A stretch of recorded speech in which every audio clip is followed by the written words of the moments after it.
Hi mga ka-single mom, I'm Mariz of Marizas at ngayon samahan niyo ako ditong i-explore ang foods ni Gordon Ramsay Bar and Grill. Dito yan sa Newports World Resorts, Philippines. Every Saturday, meron silang Great British Brunch, 2,888, only na yung starters, tapos isang main, tapos only na din yung desserts.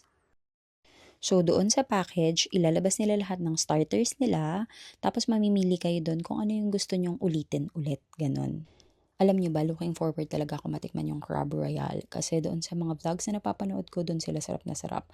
But no, dito talaga ako talagang nahook dito sa kanilang prawn toast. Kakaiba kasi yung itsura niya tapos yung tinikman ko, ang sarap niya, para siyang cracker na savory, na masarap. Ang sarap ng combination nila. Ito yung number 1 ko. Tapos number 2 ko naman, si Aged Steak Tartare. Ito din, kakaiba din yung itsura niya. Pero nakulangan lang kami sa chips, pero ang sarap niya. Lasa siyang corned beef. And then, syempre, the main dish, ito talagang in-order ko. Kapag umorder kayo ng Gordon Signature Beef Wellington, you will add 1,888 dun sa 5,888. Which is, napaka-worth it naman kasi talaga namang, ang sarap naman talaga. Perfect yung pagkakaluto, talaga namang masarap.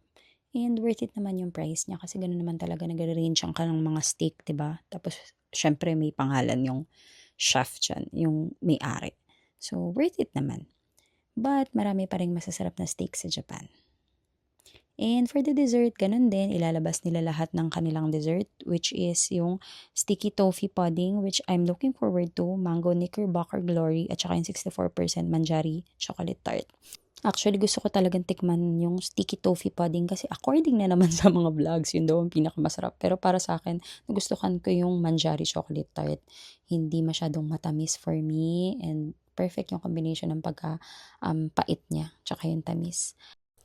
And yan ang purpose, ba't ako naka-rubber shoes nang naka-dress. Yan, para hindi ako mahirapan kapag nag-aburido na si Zea. Price reveal, ayan yung binayaran namin. Worth it naman, and I am glad that I tried this. Thank you!